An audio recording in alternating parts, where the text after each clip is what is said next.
ጽላት ሞትን ገድሎ የሰጠን ሕይወት መች ይረሳ የዋለልን ውለታ ቸርነቱ ብዙ ፍቅሩ የጌታ የታተመ በልባችን ጽላት ሞትን ገድሎ የሰጠን ሕይወት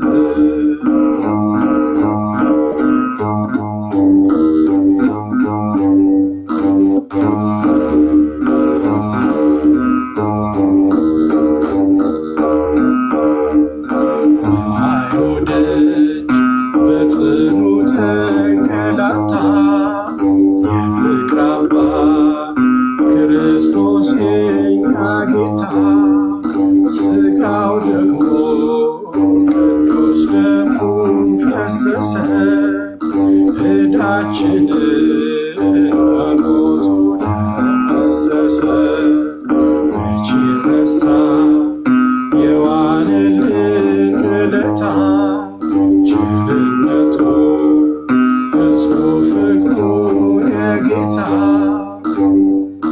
የታተመ በልባችን ጽላት ሞትን ገድሎ የሰጠን ሕይወት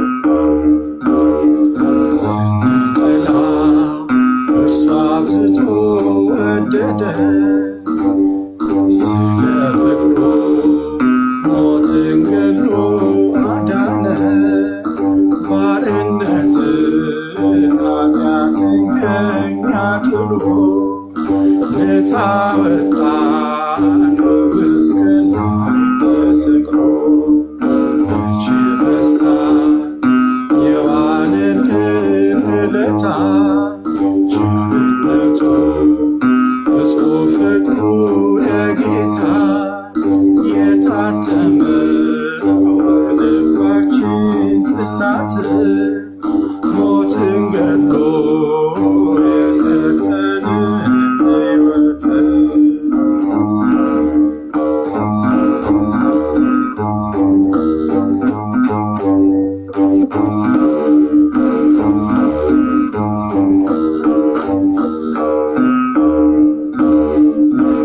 ሰላማችን የድንግል ማርያም ፍሬ ይገባዋል ምስጋናና ዝማሬ ስለ ፍቅሩ ስላረገልን ሁሉ ተቀኙለት ፍጥረታት አጥሩ መች ይረሳ የዋለልን ውለታ ቸርነቱ ብዙ ፍቅሩ የጌታ የታተመ በልባችን ጽላት ሞትን ገድሎ የሰጠን ሕይወት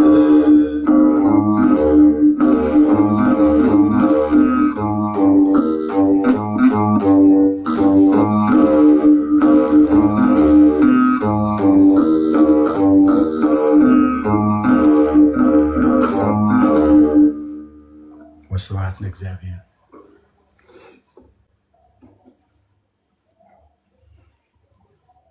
አሚን አሚን።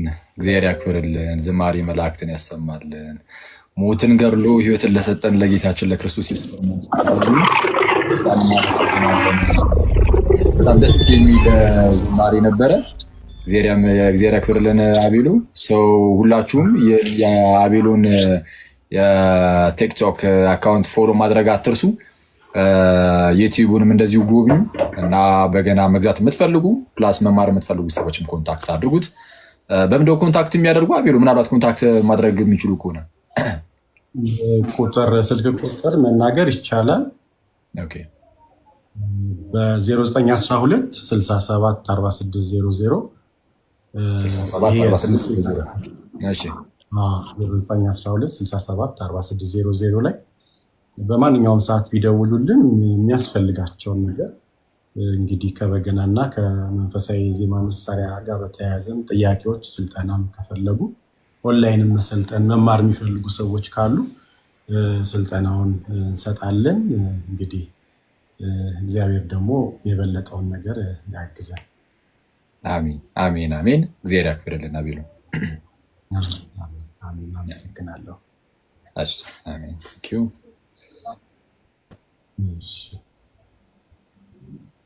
ኦኬ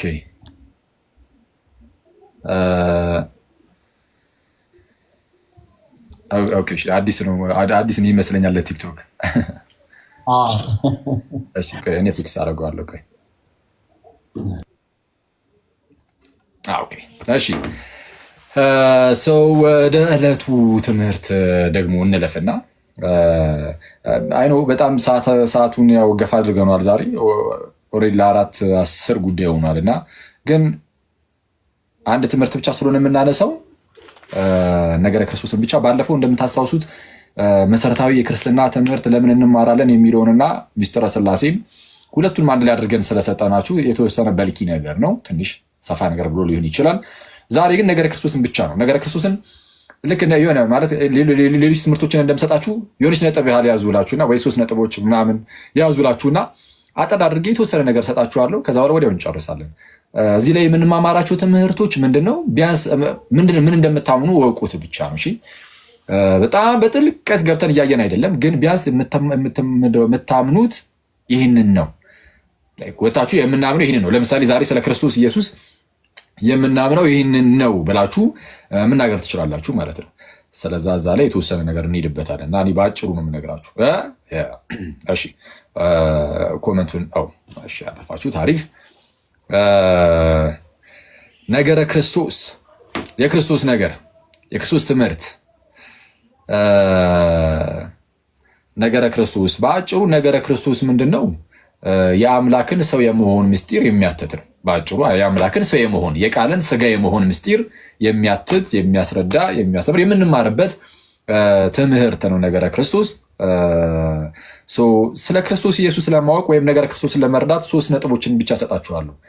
3 ነጥቦችን በ3ቱ ዓለም አቀፋዊ ጉባኤያት አድርጌ ይሰጣችኋለሁ። ስንት ነጥብ ሰጣችኋለሁ አልኳችሁ? ነገረ ክርስቶስን ለመረዳት 3 ነጥብ ነው የምሰጣችሁ። 3ቱንም ነጥቦች ደግሞ በ3ቱ ስንት ዓለም አቀፋዊ ጉባኤያትን ነው የምትቀበሉት? የኦሪየንታል ኦርቶዶክስ አብያተ ክርስቲያናት 3 ዓለም አቀፋዊ ጉባኤያትን ይቀበላሉ። የኒቅያውን፣ የቁስጥንጥንያውንና የኤፌሶኑን። ምንድነው ኒቅያ፣ ቁስጥንጥንያ፣ ኤፌሶን? ምንድነው? ጥንት ላይ 4ኛውና 5ኛው ክፍለ ዘመን አጋማሽ አካባቢ ላይ ቤተክርስቲያን በዓለም አቀፍ ደረጃ ጉባኤያትን አድርጋ ነበረ። ማለት ለምሳሌ እኛ ሀገር ጉባኤ ይደረጋል አይደለ? ጉባኤ ሲደረግ ሀገር አቀፍ ነው ማለት ያው ከኢትዮጵያ አንጻር ብቻ ይሆናል። ግብፅ ላይም ሲደረግ፣ ሌሎች ዓለማት ላይም ሲደረግ የሆነ አካባቢ ላይ ጉባኤ ይደረጋል። ቤተክርስቲያን በዓለም አቀፍ ደረጃ ደግሞ ጉባኤያትን አድርጋ ነበር። ያው ጉባኤያትን ያደረገችው ከትምህርት ጋር በተያዘ በዋናነት ከክርስቶስ ጋር በተያዘ ለሚነሱ የስተት ትምህርቶች መልስ ለመስጠትና ብዥታዎችን ለማጥራት በማሰብ ነው።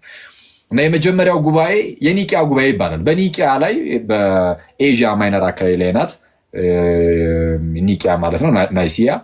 እዛ የተደረገ አንድ ጉባኤ ነበረ፣ የኒቅያ ጉባኤ ተብሎ ይጠራል። 325 ዓመተ ምህረት ላይ የዛሬ 1700 ዓመት አካባቢ ነው ይህ ጉባኤ የነበረው። እና ለምን ተደረገ ምናምን ዲቴል አሁን እዚህ ላይ ምንም አላችሁም። ቢያንስ ግን ትምህርቱ ሰጣችሁ 3ቱ ነጥቦች ሳነሳ ትንሽ ነገር ነካ አደርግላችኋለሁ። ሁለተኛው ጉባኤ የቁስጥንጥንያው ጉባኤ ነው 381 ዓመተ ምህረት ላይ ከ50 ዓመት አካባቢ ከ56 ዓመት አካባቢ በኋላ ማለት ነው። በቁስጥንጥንያ ደግሞ ጉባኤ ተደረገ። እሱም ዓለም አቀፋዊ ጉባኤ ነው። በኋላ ላይ ደግሞ ከአሁንም ከ50 ዓመት አካባቢ በኋላ በ431 ዓመተ ምህረት በኤፌሶን ጉባኤ ተደረገ። እሱም ዓለም አቀፋዊ ጉባኤ ነው። እነዚህ ዓለም አቀፋዊ ጉባኤያት ናቸው። በእነዚህ ጉባኤያት ውስጥ ቤተክርስቲያናችን ዶክትሪናል የሆኑ ነገሮችን ወይም ሃይማኖታዊ የሆኑ ነገሮችን ኢንፋሊብሊ ዲፋይን ታደርጋለች ወይም ደግሞ ኢንፋሊብሊ ሰጥታናለች። ሃይማኖታዊ የሆኑ ነገሮችን ሃይማኖታዊ ነገሮችን ቤተክርስቲያን በዓለም አቀፍ ደረጃ አትሳሳትም ስንል ምንድነው? የሃይማኖት ጉዳይ ላይ ነው፣ አስተምህሯዊ ጉዳይ ላይ አትሳሳትም። በዓለም አቀፍ ደረጃ የሰጠችን ትምህርት አለ። ሶስቱም ነገረ ክርስቶስን የሚመለከቱ ናቸው። ሶስቱም ጉባኤያት እና ነገረ ክርስቶስን አሁን ስለ ክርስቶስ ለመረዳት እኔ 3 ነጥብ ብቻ ሰጣችሁና መጨረሻ ላይ ሰከልስላችሁ እነዚህን ጉባኤያትን አንስቼ ከልስላችኋለሁ። የሚያስፈልጋችሁ ከሆነ የተወሰነ እንትን እንዳይላችሁ ምንድነው እንዳይምታታባችሁ ጉባኤያቱን ዋናው ትምህርት ላይ አላስገባቸውም። በቃ ነጥቦቹን ብቻ ከመጽሐፍ ቅዱስ አንጻር ነግራችኋለሁ። የመጀመሪያ ነጥብ ያዙ። ነገረ ክርስቶስ በሉና ነጥብ 1 ኢየሱስ ፍጹም አምላክ ነው። ኢየሱስ ፍጹም አምላክ ነው። ስለዚህም የእግዚአብሔር ልጅ ነው። ኢየሱስ ፍጹም አምላክ ነው። ኢየሱስ ፍጹም አምላክ ነው። የመጀመሪያው ነጥብ የምናየው ኢየሱስ አምላክ ነው የሚለውን ነው። ሁለተኛ የምናየው እመለሳለሁ ወደ አንደኛው። ሁለተኛ የምናየው ኢየሱስ ፍጹም ሰው ነው፣ ስለዚህ የሰው ልጅ ነው የሚለውን። ሶስተኛው ነጥብ የምናየው ኢየሱስ አምላክ ነው፣ ኢየሱስ ሰው ነው። ሶስተኛው ላይ በአምላክነትና በሰውነት መካከል ያለ ተዋህዶ አለ። ስለዛ ክርስቶስ ኢየሱስ እርሱ የተዋሃደ ነው፣ ውህድ ነው፣ ውህድ ባህሪ ነው። አምላክ ነው፣ ሰው ነው ስንል ሁለት አካላት እና ሁለት ባህሪያት ብለን እንዳንጠራ ክርስቶስ እርሱ ደግሞ ውህድ የሆነ ባህሪ ነው። አንድ የሆነ ውህድ ባህሪ ነው። አንድ የሆነ አምላክም ሰውም የሆነ ነው የሚለውን ደግሞ አሳያችኋለሁ። እንዴት ነው የሚለውን ቀለል አድርጌ አሳያችኋለሁ። ምንም የሚወሳሰብ ነገር የለም። እናንተ ብቻ ተረጋግታችሁ በደንብ ስሙ። ከዛ በኋላ ነገረ ክርስቶስ ስትጠየቁ በአጭሩ ትመልሳላችሁ። ከዛ በኋላ ይህንን ካሳያችሁ በኋላ ምናልባት እንደ ቦነስ ነገር እና ክርስቶስ ላይ የሚነሱ ይሄ የምልጃ ምናምን ጉዳዮች ላይ ጠቅለል ያለ ነገር እነግራችኋለሁ። አንዳንድ ሰው እንዲሁ ዝም ብሎ ብቻ ጉንጫ አልፋ ክርክር ውስጥ ልንገባ ስለምንችል ማለት ነው፣ ነገሮችን ባለመረዳት እሱን የተወሰነ ነገር ሰጥቻችሁ አልፋለሁ። ስለዚህ ወደ ዋናዎቹ ግን በቃ 3ቱ ናቸው። ዋናዎቹ ነገረ ክርስቶስ ላይ ዋናዎቹ እነዚህ ናቸው። ትልቁ ነገር 3ቱ ናቸው። እሺ፣ ኢየሱስ አምላክ ነው። ኢየሱስ አምላክ ነው። አንደኛ ኢየሱስ አምላክ ነው። ክርስቶስ ኢየሱስ አምላክ ነው ሲባል የእግዚአብሔር ልጅ እንደመሆኑ ነው። ለምሳሌ እኔ የሰው ልጅ ነኝ። የሰው ልጅ እንደመሆኔ የተገኘሁት ከሰው ነውና በቃ ሰው ነኝ። ከሰው ከተገኘሁኝ ሰው እንጂ ሌላ ልሆን አልችልም። ከሰው ተገኝቼ ድመት ልሆን አልችልም። ከሰው የተገኘ ሰው ነው። ክርስቶስ እግዚአብሔር ነው ወይም አምላክ ነው ስንል ከእግዚአብሔር እንደመገኘቱ ወይም ከአብ እንደመገኘቱ ነው። የአብ ልጅ ነው ኢየሱስ። አብ እውነተኛ አምላክ ከሆነ እንግዲያውስ የአብ ልጅ እንደመሆኑ እርሱም እውነተኛ አምላክ ነው። አብ ብርሃን ከሆነ እንግዲያውስ ቀጥታ ከአብ የሚገኝ ስለሆነ እርሱም ወልድም ማለት ነው እውነተኛ ብርሃን ነው። ለዛ ነው የጸሎት ሃይማኖታችሁ ላይ ከእውነተኛ አምላክ የተገኘ እውነተኛ አምላክ፣ ከብርሃን የተገኘ ብርሃን እያላችሁ የምትጸልዩት። ከብርሃን የተገኘ ብርሃን ሲል ብርሃን ያለው አብን ነው። ከእርሱ የተገኘ ብርሃን ነው አለው ማንን? ወልድን። ቀጥታ ከእርሱ የሚገኝ ስለሆነ አብ የሆነውን ወልድም ነው አይደል? ከእውነተኛ አምላክ የተገኘ አምላክ ወይም እውነተኛ አምላክ አብ እውነተኛ አምላክ ነው። አብ እውነተኛ አምላክ ከሆነ ወልድ የምርም ከአብ የሚገኝ ከሆነ የአብ የምርም የገዛ ልጁ ከሆነ እንግዲያውስ ወልድም በቃ ልክ እንደ አብ እውነተኛ አምላክ ነው ማለት ነው። ግን ወልድ የምርም የአብ የገዛ ልጁ ነው ማለት እኛም ልጆቹ ተብለናል እኮ ለአብ። ግን የወልድ ምንድን ነው የሚለየው ከተባለ አሁን ከዚህ ቀደም ከትንሽ ቀናት በፊት ኢየሱስ እርሱ ክርስቶስ የእግዚአብሔር ልጅ ነው በሚል ርዕስ ገብተን ተማምረን ነበር። ስለዛ ያው እሱ ስለተማማራችሁ ቀለል አድርጌ ስለሱ የተወሰነ ነገር ከለስ ነገር አድርጌላችሁ አልፋለሁ ማለት ነው። ኢየሱስ የእግዚአብሔር ልጅ ነው ሲባል ልክ እኛ የእግዚአብሔር ልጅ እንደሆነ አይደለም። እኛ አዶፕት ተደርገን ነው በጸጋ የእግዚአብሔር ልጆች ሆነናል። ጌታችን ኢየሱስ ግን ከአብ ቀጥታ የሚገኝ ሆኖ ወይም የገዛ ልጅ ሆኖ ነው። እኛ የገዛ ልጆች ሆነን አይደለም፣ በቃ በጸጋ የተሰጠን ነው። ወደ ገዛ ወገኖቹ መጣ ይላል ዮሐንስ ወንጌል ምዕራፍ 1 ቁጥር 11 ጀምሮ ወደ ገዛ ወገኖቹ መጣ፣ የገዛ ወገኖቹ ግን አልተቀበሉትም። ለተቀበሉት ግን በስሙም ለሚያምኑት ለእነርሱ የእግዚአብሔር ልጆች የሆኑ ዘንድ ስልጣንን ሰጣቸው። በስጦታ የተቀበልነው ነው እንጂ የገዛ ልጆች ሆነን አይደለም። ክርስቶስ ግን ለአብ የገዛ ልጁ ነው። የገዛ ልጁ ከመሆኑ የተነሳ ብቸኛ ልጁ ነው። ስለዛም ልጅነቱ ከፈጣሪነቱ አንጻር ነው። የፈጣሪነት አይነት ልጅነት ነው ያለው ወልድ ለአብ። እሱን እንግዲህ ከመጽሐፍ ቅዱስ በጣም በርካታ ማሳያዎች አሉ። ልጅነቱን ለመረዳት ስንት ነጥብ ትይዛላችሁ? 3 ነጥብ። አሁን ልጅነቱን ለመያዝ ማለት የእሱ ልጅነት የተለየ እንደሆነና ባህርያዊ እንደሆነ ቀጥታ ከእርሱ የሆነ እንደሆነ አብ አምላክ ፈጣሪ እንደሆነ ሁሉ ወልድንም አምላክ ፈጣሪ የሚያስብለው አይነት ልጅነት እንደሆነ ለማሳየት ለመረዳት 3 ነጥቦች ልስጣችሁ። ለምሳሌ ክርስቶስ የገዛ የአብ ልጁ ተብሏል። የገዛ የአብ ልጁ የገዛ ልጅ ተብሎ በመጽሐፍ ቅዱስ ከክርስቶስ ውጭ ማንም አይጠራም፣ አልተጠራም። ማንም አልተጠራም። እኔ አልተጠራውም፣ እናንተ አልተጠራችሁም፣ ዮሐንስ አልተጠራም፣ ጴጥሮስ አልተጠራም፣ ነቢያት አልተጠሩም፣ ሙሴ አልተጠራም፣ ቅዱሳን መላእክት አልተጠሩም። የገዛ የአብ ልጅ ተብሎ የሚጠራው ጌታችን እና መድኃኒታችን ኢየሱስ ክርስቶስ ብቻ ነው። ስለዚህም እንዲህ ይላል በሮሜ መልእክት ምዕራፍ 8 ቁጥር 32 ላይ ለገዛ ልጁ ያራራለት ነገር ግን ስለ ሁላችን አሳልፎ የሰጠው እንዲያው ከእርሱ ጋር ሁሉን ነገር እንዴት አይሰጠንም ይላል። ለማን ያራራለት? ለገዛ ልጁ ያራራለት። ለገዛ ልጁ ያራራለት። ኦኬ። ስለዛ ወልድ የአብ የገዛ ልጁ ነው። በቃ ክርስቶስ ብቻውን የገዛ ልጁ ነው። የገዛ የተባለው ለምንድን ነው ከተባለ ቀጥታ ከእርሱ የሚገኝ ስለሆነ ነው። ወልድ የሚገኘው ከአብ ነው። ወልድ ልጅ ነው ሲባል ቃል እንደመሆኑ ነው። አያችሁ፣ የኔ ቃል የሚገኘው ከእኔ ነው። ወልድ ቃል የተባለው የአብ ቃል ነው። ስሙም የእግዚአብሔር ቃል ተብሏል አይደል የሚለው ራእይ መጽሐፍ ላይ ስሙም የማን ቃል? የእግዚአብሔር ቃል ተብሏል። የእግዚአብሔር ቃል ከእግዚአብሔር ነው የሚገኘው። ልጅ የተባለው ቃል እንደመሆኑ ስለሆነ ያ ቃል ደግሞ ልክ እንደኔ አይነት ቃል አይደለም ብያቸዋለሁ፣ እንዳትረሱ። የኔ ቃል ዝርው ቃል ነው። የእግዚአብሔር ቃል ግን አካላዊ ቃል ነው። አካላዊ ቃል ከመሆኑ የተነሳ እግዚአብሔር ተብሎ ይጠራል። የኔ ቃል ሰው ተብሎ ይጠራል። የኔ ቃል እኔ ሰው ነኝ አይደል? አክሊል ሰው ነው። አመናችሁም አላመናችሁም አይዞሽ፣ አክሊል ሰው ነው። እሺ አክሊል ሰው ነው እና ከኔ ውስጥ የሚወጣው ወይም ከኔ የሚወጣው ያ ቃል የሰው ቃል ይባላል። ሰው ግን አይባልም። ሰው ግን አይባልም አይደል? አሁን ከአንደበት የሚወጡ ቃላቶች ሰው ይባላሉ? እንዳይባሉም። ወደ እግዚአብሔር ስትሄዱ ወደ እግዚአብሔር ቃል ወደ ጌታችን ኢየሱስ ልክ እንደዚህ አይነት ዝም ብሎ ዝርው ቃል ምናምን የሚናገራቸው ንግግር አይደለም።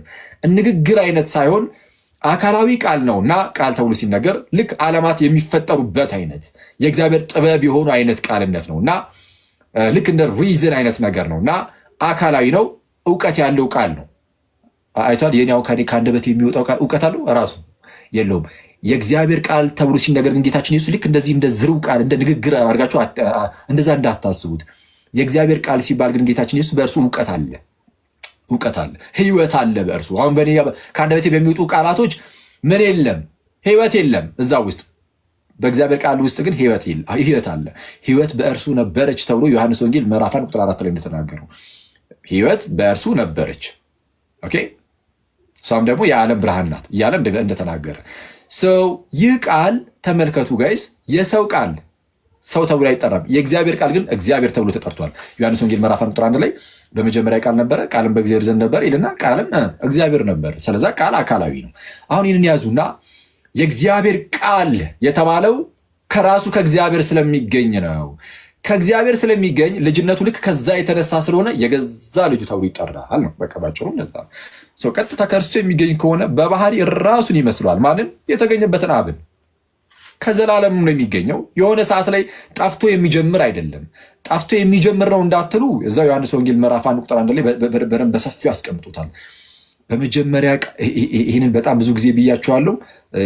ምናልባት ያልሰሙ ልጆች ሊኖሩ ስለሚችሉ ዛሬም ልድገምላችሁ። እች በጣም ቁልፍ ነገር ስለሆነች በደንብ አድርጋችሁ ስሙኝ።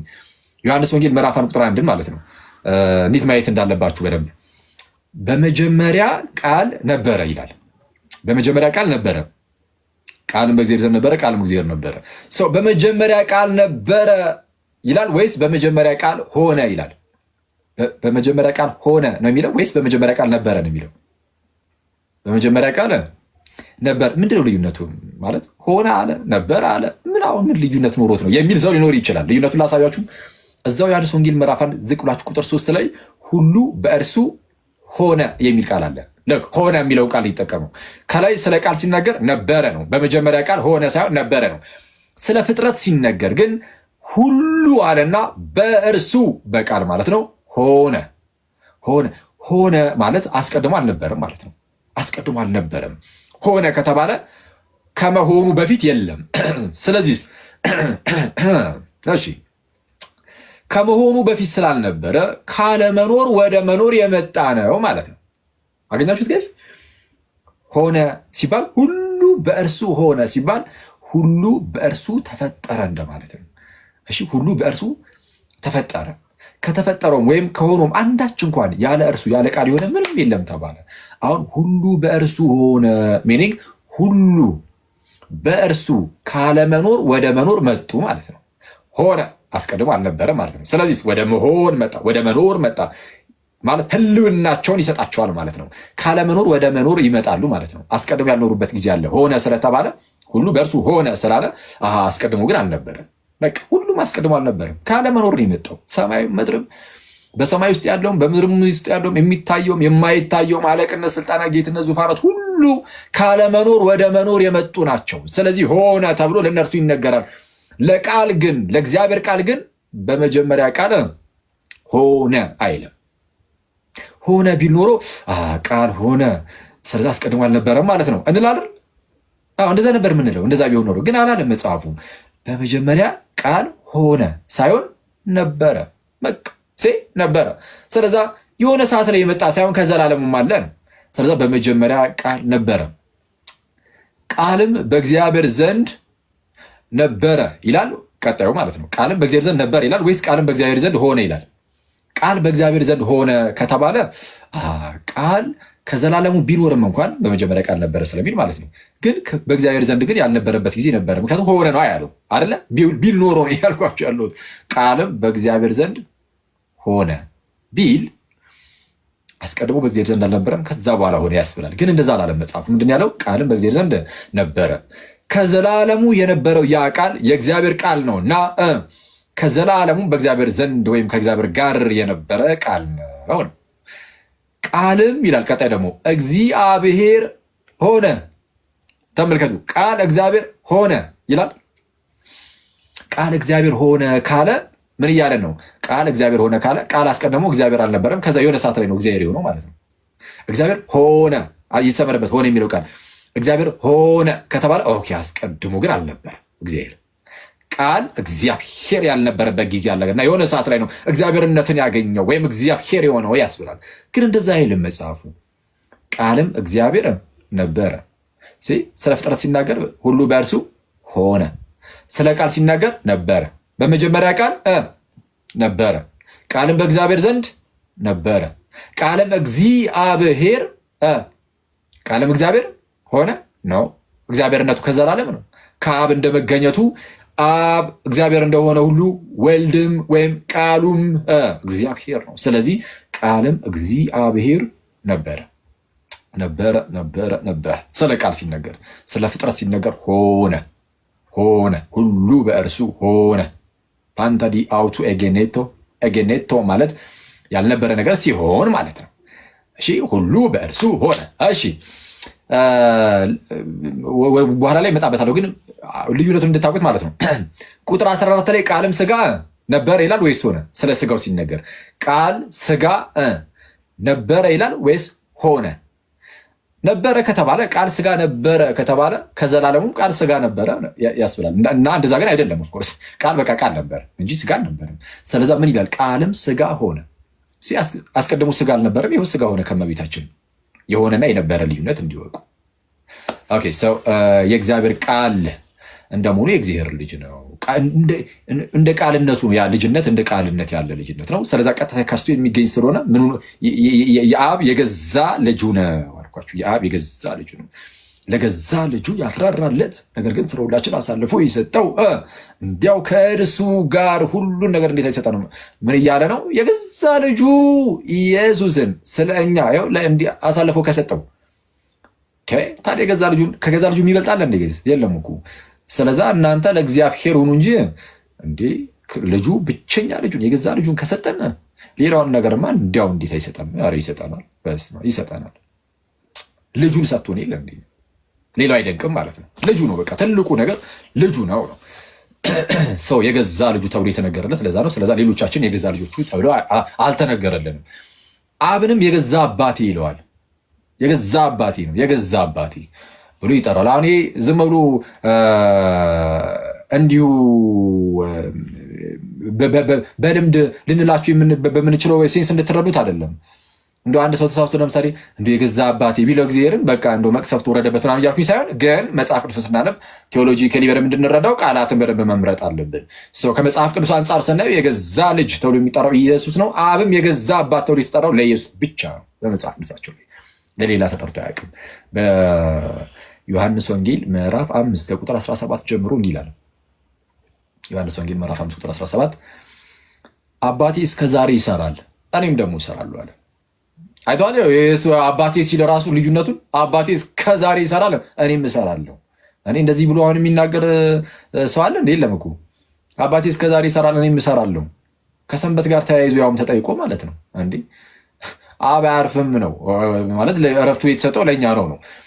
ኦኬ እኛ እንድናርፍ ነው። እግዚአብሔር ከሰራው ሁሉ ነገር አረፈ ተብሎ የተነገረው እኛ በዛ ውስጥ እንድናርፍ ነው። ከዛ በኋላ ዓለምን እየመገበ ሁሌም የሚያኖር ማለት የሆነ ቅዳሜ ሲመጣ ሰንበት ላይ ማለት ነው። ልክ ቅዳሜ ሲመጣ አብ እስቲ እረፍት ልውሰድ እናንተ እንደፈለጋችሁት ሁኑ ብሎ ዞር ይላል አይልም። አባቴ እስከ ዛሬ ይሰራል እኔም ደግሞ እሰራለሁ አለ። ይሄ ስልጣናዊ ንግግር ነው ጋይስ። ይሄ በጣም ስልጣናዊ ንግግር ነው። እዛው ለቀጠል ላደረገና ምናለ እንግዲህ አይሁድ ማን ነው እንግዲህ ሰንበትን ስለሻረ ብቻ አይደለም እሺ ይልቁንም ራሱን ከእግዚአብሔር ጋር አስተካክሉ። ልክ ራሱን ከማን ጋር? ከእግዚአብሔር ጋር አስተካክሉ። እግዚአብሔር የገዛ አባቴ ነው ስላለ አይሁድ ሊገሩት ይፈልጉት ነበር አለ። ይህን የተናገረው ዮሐንስ ነው። ይዚ ዮሐንስ ምን አለን? ጌታችን አለ ራሱን ከእግዚአብሔር ጋር እያስተካክል ነበረ ሲያወራ። ራሱን ከእግዚአብሔር ጋር አስተካክሎ እግዚአብሔር የገዛ አባቴ ነው አለ። እግዚአብሔር ምን ነው? የገዛ አባቴ ነው። አማርኛው ላይ እግዚአብሔር አባቴ ነው ይላል፣ ግን የገዛ የሚል ቃል አለ። እሺ የገዛ አባቴ የገዛ የምትለው ቃል አለች። ብዙ ግሪኩ ላይ አለ፣ የእንግሊዘኞቹ ላይ ብዙዎቹ ላይ አለ። ኤኒዌይስ እግዚአብሔር ራሱን ከእግዚአብሔር ጋር አስተካክሉ እግዚአብሔር የገዛ አባቴ ነው ስላለ አይሁድ ሊገሩት ይፈልጉ ጀመር። እንደዚህ ያላለ እና ወልድ አብን የገዛ አባቴ ይለዋል። ስለዛ አብ ለወልድ የገዛ አባቱ ነው። ስለዛ እኩልነትን ያሳያል ነው። ስለዛ ስለ ልጅነት ስናወራ ወልድ የአብ የገዛ ልጁ ነው እና ከራሱ ከአብ የሚገኝ ነውና አብ እውነተኛ አምላክ ሆነ፣ እንግዲያውስ ልጅም እውነተኛ አምላክ ነው። እናንተ የተገኛችሁት ከሰው እንደሆነ ሁሉ ሰው ናችሁ። ከሰው እንደመሆኑ እናንተ የተገኛችሁት ከሰው እንደመሆኑ ሰው ናችሁ። የእግዚአብሔር ቃል የእግዚአብሔር ልጅ ኢየሱስ ክርስቶስ ከእውነተኛ አምላክ እንደመገኘቱ እውነተኛ አምላክ ነው። ከብርሃን እንደመገኘቱ ብርሃን ነው እና የገዛ ልጁ ተብሎ ተነገረለት። ስለዚህ የገዛ ልጁ ስለሚል አብ ልክ እንደዚህ አይነት ልጅ ብዙ አለው እንዴ? የለውም። በቃ አንድ ብቻ ነው ያለው፣ እርሱም ያ ጌታችን ኢየሱስ ነው። ስለዛ መጽሐፍ ቅዱሳችን ኢየሱስን ብቸኛ ልጅ ይሏል። ልጅነቱ ላይ የምትይዙ ሁለተኛ ነጥብ ይሄ ነው። ልጅነቱ ላይ አንደኛ የገዛ ልጅ አልኳችሁ፣ ሁለተኛ ብቸኛ ልጅ። ኢየሱስ ብቸኛ ልጅ ተብሏል። ዮሐንስ ወንጌል ምዕራፍ 1 ቁጥር 14 ላይ ቃልም ሥጋ ሆነ በእኛም አደረ፣ ጸጋና እውነትን የተመላ ነው። አንድ ልጅም ብቸኛ ልጅም ማለት ነው። አንድ ልጅም ከአባቱ ዘንድ እንዳለ ያለውን ክብሩን አየን። ያየነው ክብር የማንን ክብር ነው? የብቸኛ ልጁን። አንድ ልጅም ከአባቱ ዘንድ እንዳለ ያለውን ክብር አየን። ምን ሲያደርግ? በስጋ ሲገለጥ። ቃልም ሥጋ ሆነ። ኦኬ፣ ቃልም ሥጋ ሆነ በእኛም አደረ፣ ጸጋና እውነትንም የተመላ ነው። አንድ ልጅም ብቸኛ ልጅም His only begotten son ነው የሚለው። His only begotten son። ስለዚህ ብቸኛ ልጅም ከአባቱ ዘንድ እንዳለ ያለ ክብሩን አየን። ስለዚህ ብቸኛ ልጅ ተብሎ ይጠራል። እዛው ቁጥር 18 ላይም ዝቅ ብሎ መቼም ቢሆን እግዚአብሔርን ያየው አንድስ እንኳ የለም ይልና በአባቱ እቅፍ ያለ አንድ ልጁ ብቸኛ ልጁ አንድያ ልጁ እርሱ ተረከው ተብሎ እንደተነገረ መቼም ቢሆን እግዚአብሔርን ያየው አንድስ እንኳ የለም በአባቱ እቅፍ ያለ ግን አንድያ ልጁ ብቻ። ማንም እኮ ነው እግዚአብሔርን ያየው የለም የተባለው። እግዚአብሔርን ማንም ያየው የለም ተባለና በአባቱ ቦሰም ወይም እቅፍ ያለ ብቸኛ ልጁ አንድያ ልጁ እርሱ ግን ተረከው ተባለ። ስለዚህ ኢየሱስ ብቸኛ ልጅ ነው። ለምን? የገዛ ልጅ ነውና። ኢየሱስ ለአብ የገዛ ልጁ በመሆኑ ምክንያት ብቸኛ ልጅ ተብሎ ይጠራል። ዮሐንስ ወንጌል ምዕራፍ 3 ቁጥር 16 ላይም በእርሱ የሚያምን ሁሉ የዘላለም ሕይወት እንዲኖረው እንጂ እንዳይጠፋ እግዚአብሔር አንድያ ልጁን እስኪሰጥ ድረስ ዓለምን እንዲወዱት አላለም። ስንትያ ልጁን? አንድያ ልጁን። ስለዛ ወልድ የአብ ብቸኛ አንድያ ልጁ ነው። ለምን? የገዛ ልጁ ነውና።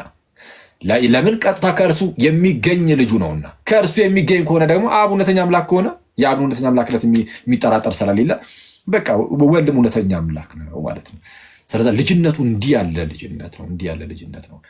እሺ ሶስተኛ ነጥብ ያው እንግዲህ የተወሰነ አለፍ እያልኩ ነው የምሰጣችሁ። ሶስተኛው ነጥብ ዘው ልጅነት ላይ የምትይዙት ምን የሚልን ነው? ፈጣሪ ከመሆኑ አንጻር ተነግሮለታል ልጅነቱ።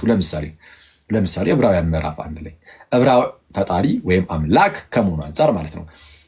ፈጣሪነቱን ወይም አምላክነቱን ከልጅነቱ ጋር አያይዞ መጽሐፍ ቅዱስ ነግሮናል። ፈጣሪነቱን አምላክነቱን ከልጅነቱ ጋር አያይዞ ማለት ነው። ማነው በዕብራውያን መልእክቱ ምዕራፍ 1 ከቁጥር 1 ጀምሮ ቅዱስ ጳውሎስ እንደዚህ ይላል።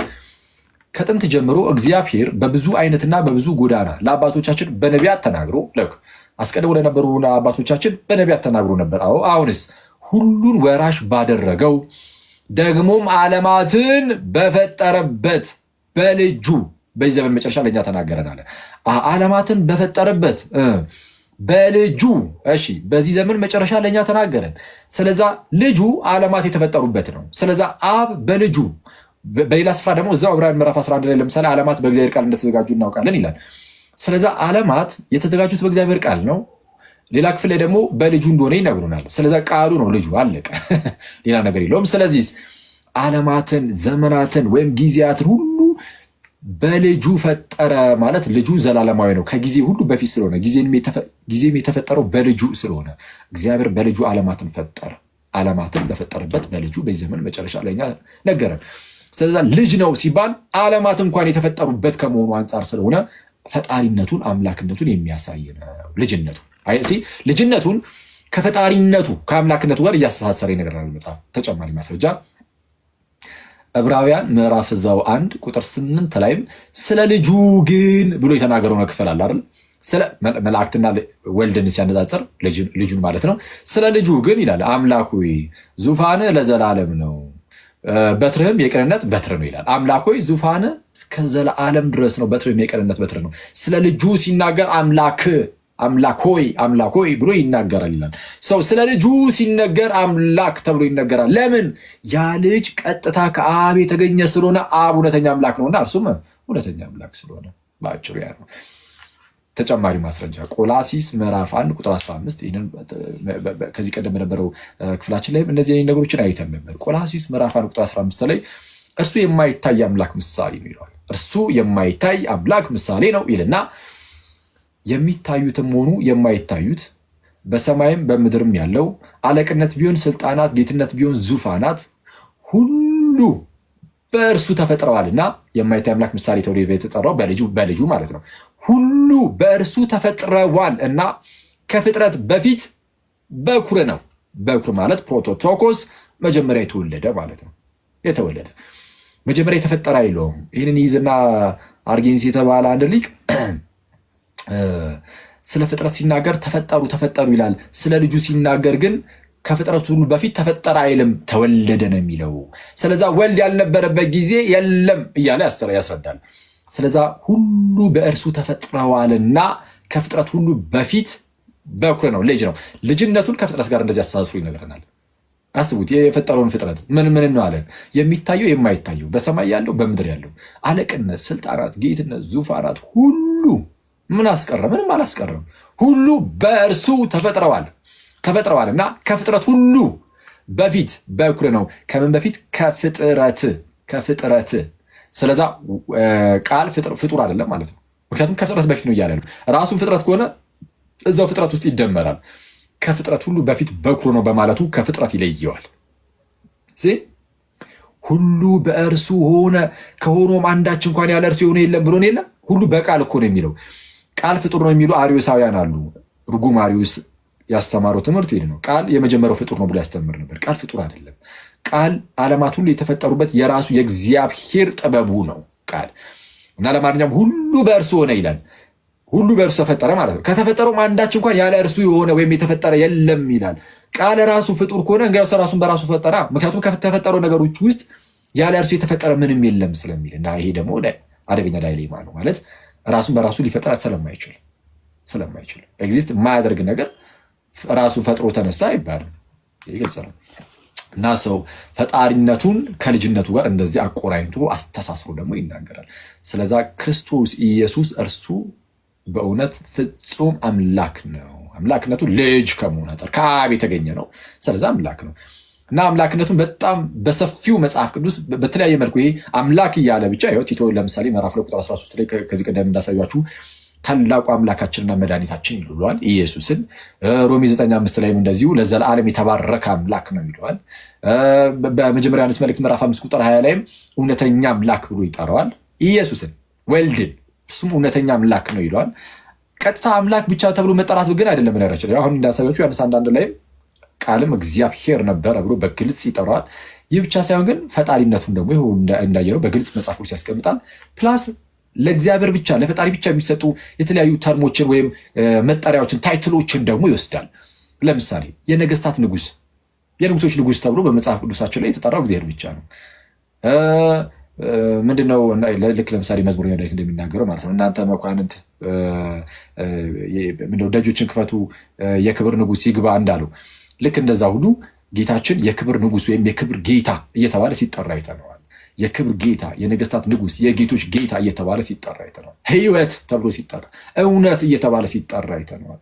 እና ሌሎችም በጣም በርካታ እና ሰው ክርስቶስ በእውነት እርሱ ፍጹም አምላክ ነው። ፍጹም አምላክ ነው። እሺ ክርስቶስ አምላክ መሆኑን የሚክድ ቢኖር ከእግዚአብሔር መንግስት ይጎርላል።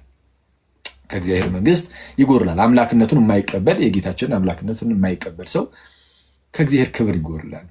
ከእግዚአብሔር ክብር ይጎርላል። ከእግዚአብሔር ክብር የሚጎርለው ግን አምላክነቱን የሚክድ ብቻ አይደለም፣ ሰውነቱን የሚክድም ከእግዚአብሔር ክብር ይጎርላል።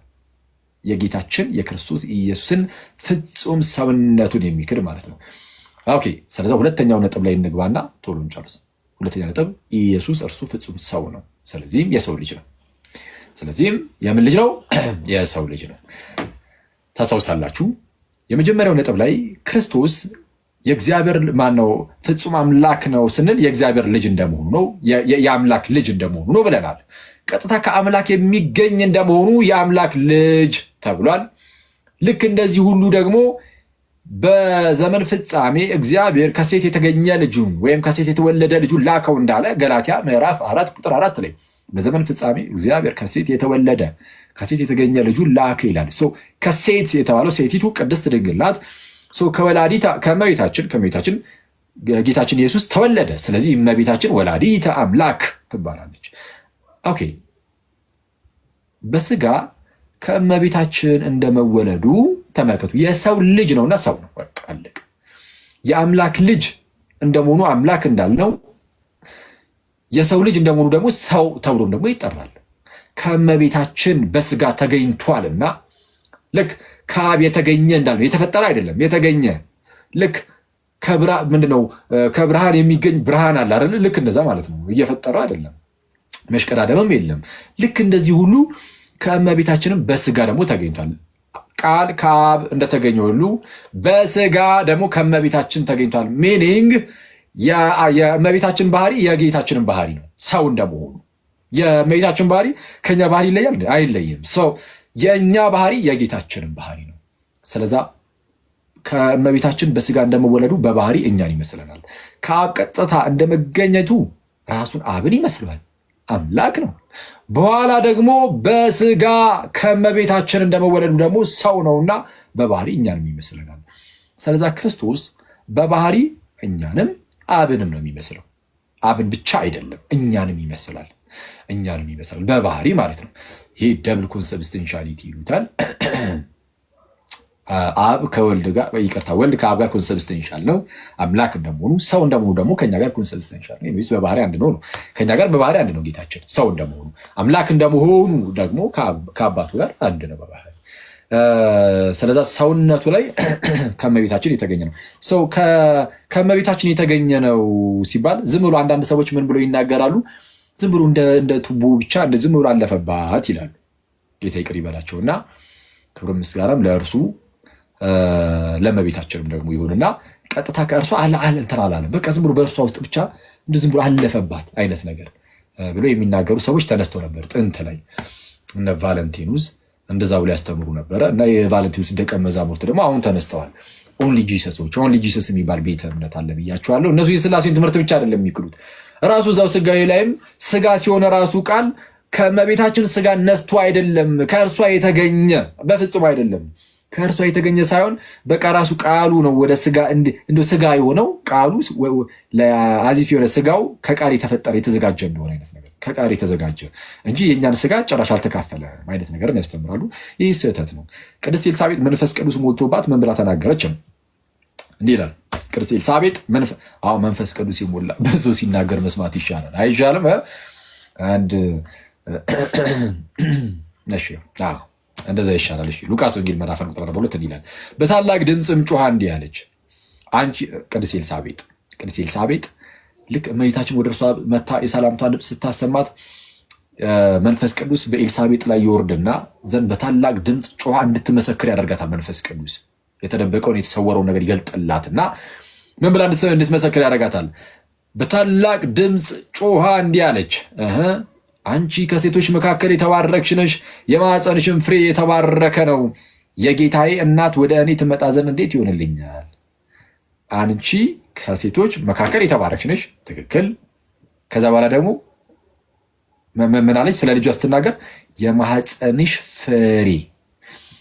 ኦኬ፣ የማኅፀንሽ ፍሬ ማለት ከማኅፀንሽ የሚገኘው ማለት ነው። ኦኬ፣ ፍሬ ቀጥታ የሚገኝ ነው። ለምሳሌ የሆነ የዛፍ ፍሬ ከተባለ ያ ፍሬ ከዛ ዛፍ ላይ የሚገኘው። የማኅፀንሽ ፍሬ ከተባለ ከዛው ከማኅፀን ውስጥ የሚገኝ ነው። ኮንሲቭ የሚደረገው የሚጸነሰው እዛው ስለሆነ የሚጸነሰው በመንፈስ ቅዱስ አሰራር ከእመቤታችን ነው። ኦኬ፣ በመንፈስ ቅዱስ አሰራር ማለት ነው። ስለዚህም የማኅፀንሽ ፍሬ ተባለ። የማኅፀን ፍሬ ተብሎ ከእርሷ ከሴት አልተገኘም የሚባል ነገር የለም። የሆድሽ ፍሬ፣ የማኅፀንሽ ፍሬ፣ የሆድ ፍሬ፣ የማኅፀን ፍሬ፣ የወገብ ፍሬ እየተባለ ሲነገር በመጽሐፍ ቅዱስ ላይ ሁሌም ቢሆን ምንን የሚያመለክተው? ባዮሎጂካል የሆነ ልጅነትን የሚያሳይ ነው። አለቀ። ለምሳሌ አንዲት ሴት የሆነ ልጅን አዶፕት ብታደርግ አንዲት ሴት ማለት ነው ማለት ምንድን ይባላል? ልጅን በማደጎ ልታሳድግ ብትወስድ እና በማደጎ ብትወስድ ልጁን የማኅፀኗ ፍሬ ነው እንደሚባለው አይደለም። የማኅፀኗ ፍሬ አይደለም። ኦኬ፣ እሷ በማደጎ የወሰደችው ስለሆነ። ጌታችን ኢየሱስ ግን ለእመቤታችን የማኅፀኗ ፍሬ ተብሏል። የማኅፀኗ ፍሬ የተባለው በእርሷ ዝም ብሎ ስላለፈ አይደለም፣ ከእርሷ የተገኘም ስለሆነ ነው። ፍሬ የተባለው መገኘትን የሚያሳይ ስለሆነ ማለት ነው። መገኘትን የሚያሳይ ስለሆነ እሺ፣ ይህንን የመሰለ ነገር በሐዋርያት ሥራ ምዕራፍ 2 ቁጥር 30 ላይ እናያለን። ማለት ለዳዊት የተነገረውን ነገር ይስብና ቅዱስ ጴጥሮስ እንዲህ ይላል፣ ነቢይ ስለሆነ ይላል ዳዊት ማለት ነው። ነቢይ ስለሆነ ከወገቡም ፍሬ በዙፋኑ ያስቀምጥ ዘንድ እግዚአብሔር መሐላ እንደማለለት ስላወቀ ከወገቡ ፍሬ ማለት እግዚአብሔር ለዳዊት ማለ፣ አይጸጸትም። ምን ብሎ ማለ? ከወገብ ፍሬ በዙፋን ላይ አኖራለሁ። የማንስ ልጅ ነው ብሎ ጠየቃቸው ይላል። ጌታችን ኢየሱስ ምን ብሎ ጠየቃቸው? ስለ ክርስቶስ ምን ይመስላችኋል?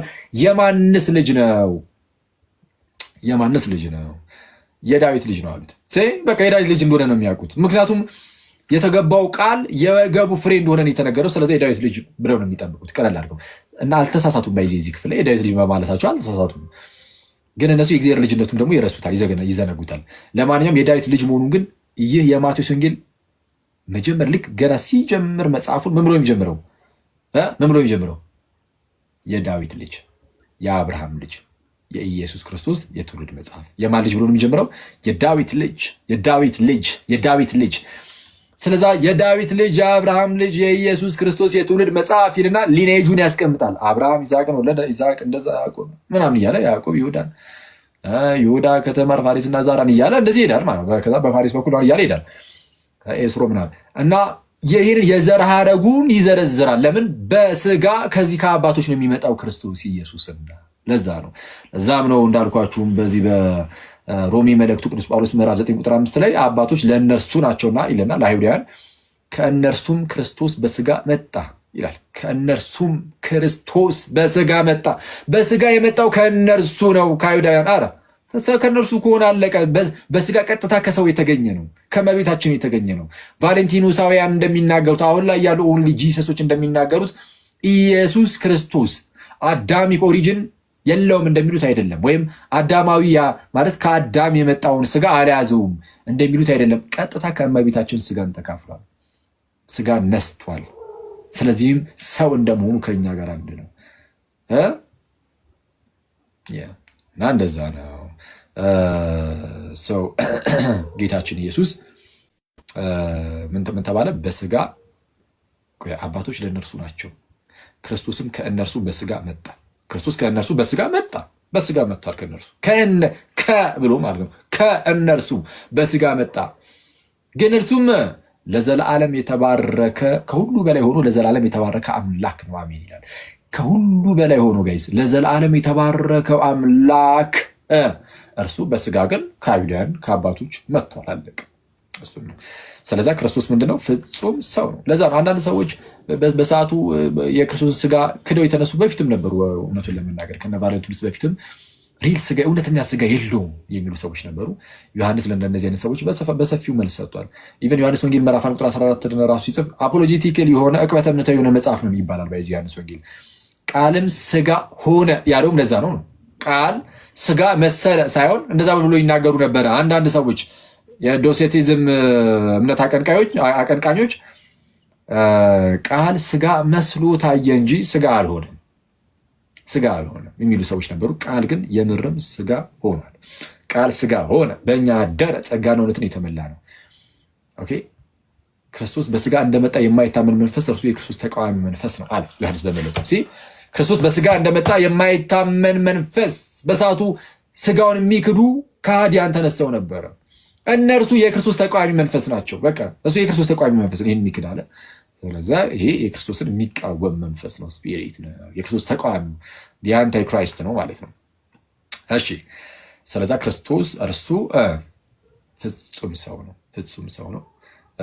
አንዳንዶች ነፍስ የለውም ምናምን የሚሉም አሉ። ይህንን የሚሉት ቃል ስጋ ሆነ ስለሚል ይላሉ።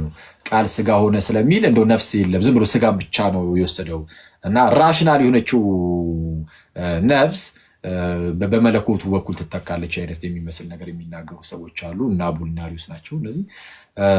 እሱንም አባቶቻችን መልሰውታል።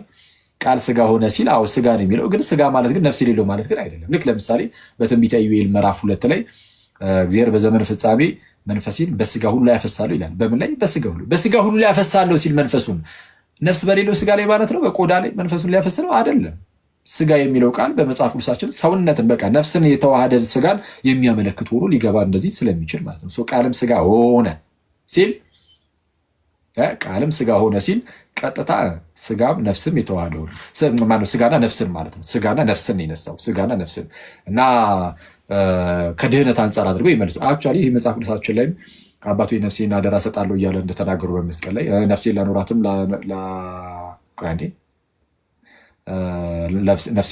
ላነሳትም ስልጣን አለኝ ብሎ ጌታችን በዮሐንስ ወንጌል ምዕራፍ 10 ላይ እንደተናገረው ነፍሴን እያለ ይናገራል። ግን ከድህነት አንጻር አድርገው ግን አባቶቻችን ይመልሱ ነበር። ምን እያሉ?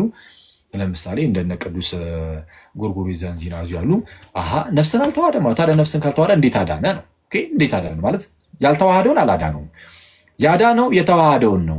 አዳም የወደቀው አዳም የወደቀው አሁን ከዚህ ጋር በተያዘ ከዚህ ቀደም በነበሩ እንደዚህ ዲስከሽኖች ውስጥ አንዳንድ መምህራንና ወንድሞቻችን እንደው ያልነሳውን አላዳነው ምናምን ከሚለው ጋር ያልተዋሃደውን አላዳነውን ከሚለው ጋር በተያዘ ጎርጎርዮስ ዘእንዚናዙን አንስተን ስንናገር እሱ ከውድቀት ጋር የሚገናኝ ነገር የለውም፣ በቃ ስጋና ነፍስ ብቻ የሚመለከት ነው ሲሉ ሰምታችኋል። ትክክል ነው። ስለ ነፍስ ነው በዋናነት እያወራ ያለው፣ ትክክል ነው። ስለ ነፍስ እየተወራ ነው። ግን አያይዞ ግን ውድቀትንም አንስቷል። አየህ መጽሐፉን ማንበብ ይጠይቃል። እዛ መጽሐፉ ላይ ምን ይላል? አዳም የወደቀው ይላል። አይታ ውድቀትን ራሱ ሜንሽን ያደርጋል እኮ ፌል ያደረገው የወደቀው በስጋ ብቻ ነው ወይ? በነፍስም ጭምር አይደለም ወይ? አዳም ግማሽ አዳም ቢሆን የወደቀው ሚኒንግ ስጋው ብቻ ቢሆን የወደቀው ቃልም ስጋ ሲሆን የሚዋህደው ስጋውን ብቻ ይሆናል። ለምን? ያንን የወደቀውን ስጋ በመዋሃድ አሲዮን በማድረግ በመያዝ ሊፈውሰው ማለት ነው። በዛ ውስጥ የሁላችን ድህነት ሊበሰር ማለት ነው። ያልነሳውን አላዳነውም ስለሚል እዛው ጋር ሰው የሚነሳውና የሚያድነው ግማሽ አዳምን ብቻ ይሆን ነበር። ግን አዳም የወደቀው ሙሉ ባህሪው ነውና እንግዲያውስ ሙሉ ባህሪው ሊዋሃደውና ሊድን ይገባዋል እያለ በግልጽ ስለ መዳን እያወራ ስለ ውድቀት እያወራ መዳኑ ከውድቀቱ እንደሆነ እየተነገረ እንደዛ ነው። እሺ ሰይ ነው። ለማንኛውም ትልቁ ቁም ነገር ቃል ስጋ ሲሆን ስጋን ብቻ ተዋህዶ ነፍስን ባይዋሃድ ኖሮ ሰው በስጋ ብቻ ይድንና በነፍስ ግን የነፍስ ሞት ውስጥ ግን እንቀጥል ነበር። ግን የነፍስ ሞት ውስጥ አንቀጥልም። ከሞት በታች የነበረው ስጋችንም ነፍሳችንንም መቶ ከህይወት ጋር አዋህዶታልና ህይወት ከሆነው ቃል ጋር አዋህዶታልና ህይወት በስቶልናል። ህይወት የሆነው ቃል በሞት ስር የነበረውን ስጋ ማለት ነው። በሞት ስር የነበረውን ስጋና ነፍስ ቃል መቶ ባያነሳው ማንም አያነሳውም። ቃል መቶ ባያነሳው ኖሮ እዛው እንደሞትን እንቀር ነበረ። በሞት ስር የነበረው ስጋና ነፍስ ቃል መቶ ካላነሳው ማን ነው የሚያነሳው ታዲያ? ቆይ በቅዱስ ሚካኤል ያንን በሞት ስር የነበረውን ስጋና ነፍስ ማን ሊያነሳው ይችላል? ከቃል በስተቀር ማንሳትም ይችላል እንዴ? የለም እኮ የለም። ስለዚህ እሱ መጥቶ አነሳው። አይ ከሞት በታች ከሞት ስር ያልነበረን ነው ምናምን፣ እንደዛ አይደለም። ለማንኛውም አሁን ዛሬ ውስጥ እንደምንዳይገባ ኤንዌይስ እናንተ ማወቅ ያለባችሁ ምንድነው? ቃል ሲዋሃድ ስጋንም ነፍስም ነው። ለምን ከተባለ መዳን የሚያስፈልገው ስጋም ነፍስም ስለሆነ፣ ስጋም ነፍስም መዳን ስለሚያስፈልገው ያልተዋሃደውን ደግሞ ስለማያድ ነው። ኦኬ መለኮት የሚነካው ወይም የሚዋሃደው ማለት ነው የሚዋሃደው ሊፈውሰው ሊያድነው ስለሆነ፣ የተጎዳው ደግሞ ስጋችንም ነፍሳችንም ስለሆነ ስጋና ነፍስን በመርሳት ስጋችንንም ነፍሳችንን ቀደሰው አዳነ። ስለዛ ጌታችን ማነው ቃል ስጋ ሲሆን የነሳው ስጋን ብቻ ሳይሆን ነፍስንም ጭምር ነው። ስለዛ ክርስቶስ ሰው እንደመሆኑ ፍጹም ሰው ነው። ከኃጢአት በስተቀር እናንተን ይመስላል፣ እኔን ይመስላል፣ ሁላችን ይመስላል ከኃጢአት በስተቀር። እሺ ግን እሱ ያው ሰው ብቻ ግን አይደለም እንደናንተ አንድ አምላክ ሆኖ ምንድነው አንድ ውህድ ባህሪ ኖሮት ያ ውህድ የሆነው ባህሪው ግን አምላክ እንደመሆኑ አብን ሰው እንደመሆኑ ደግሞ እኛን ይመስላል ለማለት ነው። እሺ እነዚህ ሁለት ነጥቦች ይዛቸዋል። አንደኛ ክርስቶስ ኢየሱስ ፍጹም አምላክ ነው። ሁለተኛ ኢየሱስ ፍጹም ሰው ነው። ሶስተኛ ውህድ የሆነ ባህሪ ደግሞ አለው የሚለው ነው። ሶስተኛው ላይ እንሂድ። ሶስተኛው እንግዲህ ውህድ የሆነ ባህሪ አለው የሚለው በአጭሩ ወይም ተዋህዶ በሉ። ሶስተኛው ተዋህዶ እሱ በአጭሩ ምንድነው? አንዳንድ መናፍቃን እዚህ ላይም ተነስተው ነበረ። ምን የሚሉ አዎ ኢየሱስ ፍጹም አምላክ ነው ፍጹም ሰው ነው ምናምን የሚሉ ሁለቱንም ያምኑና ግን እውነተኛ ውህደት ግን የለም። እውነተኛ ውህደት የለም ማለትም የአብ ልጅ እና የማርያም ልጅ ይለያያል። ስለዚህ ማርያምን እመቤታችንን ማለት ነው የአምላክ እናት ብለን እንኳን መጥራት አንችልም የሚሉ ርጉም ንስጥሮሳውያን ደግሞ ተነሱ። እመቤታችንን ወላዲተ አምላክ የአምላክ እናት አንላትም አሉ። ወላዲተ አምላክ አንላትም። የእመቤታችን ትልቁ ታይትሏ ትልቁ መጠሪያ ምን የሚለው ነው? ወላዲተ አምላክ። ወላዲተ አምላክ ከዚህ የሚበልጥ ምንም ታይትል የለም። ምንም ወላዲተ አምላክነቷን ከካደ አንድ ሰው ጎርጎርዮስ ዘእንዚናዙ እንደተናገረው፣ በነገራችን ላይ ጎርጎርዮስ ዘእንዚናዙ ቃል በቃል ማለት ነው የድንግል ማርያምን ወላዲተ አምላክነት የሚክድ በእግዚአብሔር መንግስት ውስጥ ስፍራ የለውም ይላል ጎርጎርዮስ ዘእንዚናዙ ቃል በቃል። የዓለም አቀፋዊ ጉባኤው የኤፌሶን ጉባኤ የመጀመሪያው አናቴማ ቃለ ግዝረት ማለት ነው ድንግል ማርያም ወላዲተ አምላክ እንደሆነች የማያምን ቢኖር የተወገዘ ይሁን የሚል ነው።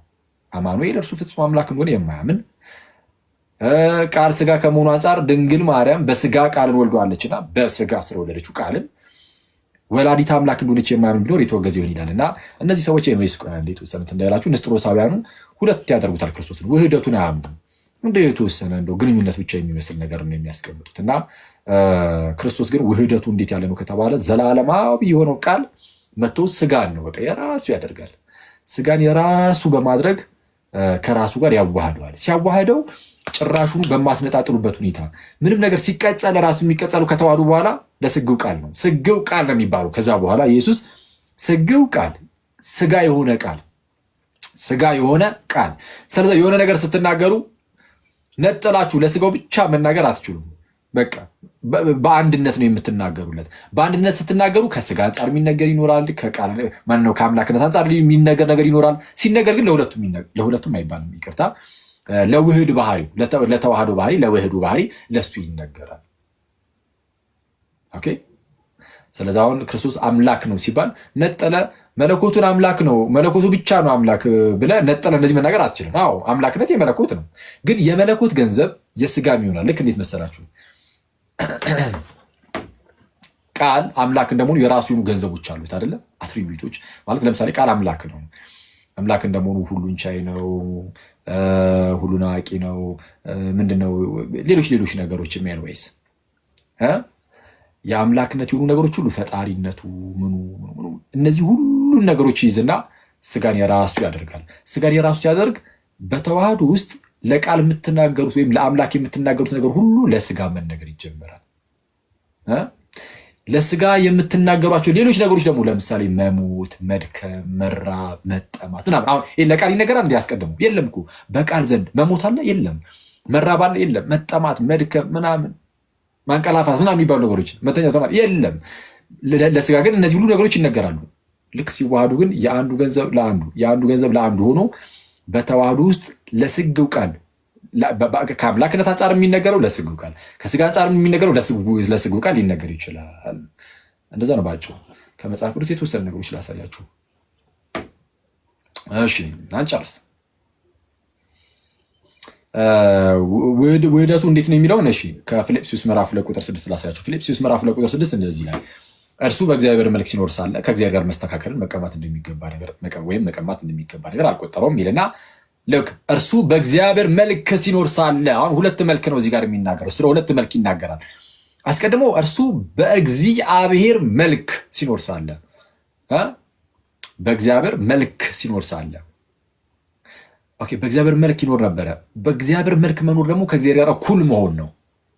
ማስረጃ እዛው ራሱ ጳውሎስ ነግሮናል። ምን ብሎ እርሱ በእግዚአብሔር መልክ ሲኖር ሳለ ከእግዚአብሔር ጋር እኩል መሆንን መቀማት እንደሚገባ ነገር ሳይቆጥር ይላል። ወይም መቀማት እንደሚገባ ነገር ሳይቆጥር ከእግዚአብሔር ጋር ምን ማለትን እኩል መሆንን በእግዚአብሔር መልክ ሲኖር ሳለ ከእግዚአብሔር ጋር እኩል መሆንን ኢኳል መሆንን ወይም መስተካከልን ከእግዚአብሔር ጋር መተካከልን መቀማት እንደሚገባ ነገር ሳይቆጥር ምን አደረገ ይላል። ቀጠል አድርጎ ሳይቆጥር እሺ እንደሚገባ ነገር አልቆጠረውም። እሺ ነገር ግን የባሪያን መልክ ይዞ በሰው ምሳሌ ሆኖ ራሱን ባዶ አደረገ።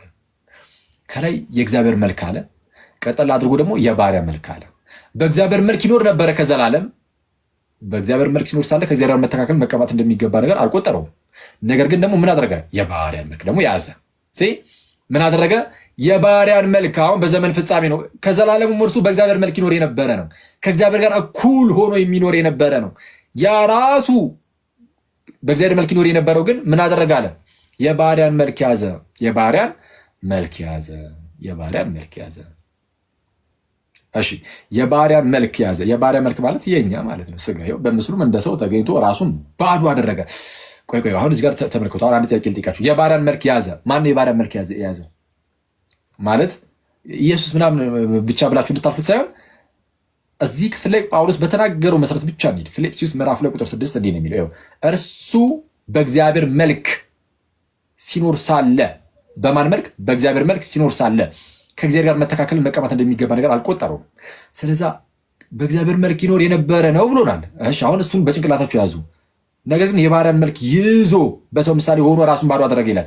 የባሪያን መልክ የያዘው ማን ነው? በእግዚአብሔር መልክ ይኖር የነበረው ራሱ ነው። ስለዚህ ስለ እርሱ ሲነገር ቃል ማለት ነው። በአጭሩ ስለ ቃል ሲነገር ስጋ ሆነ እንደተባለው የባሪያን መልክ ያዘ። ቃል ስጋ ሆነ ማለት ስጋን የራሱ አደረገ ማለት ነው። የባሪያን መልክ ያዘ። ልክ ዕብራውያን ምዕራፍ 2 ቁጥር 14 ጀምሮ እንደተናገረው ምንድነው ልጆቹ ሁሉ በስጋና በደም እንደሚካፈሉ እንደሚለው ክፍል ላይ ማለት ነው።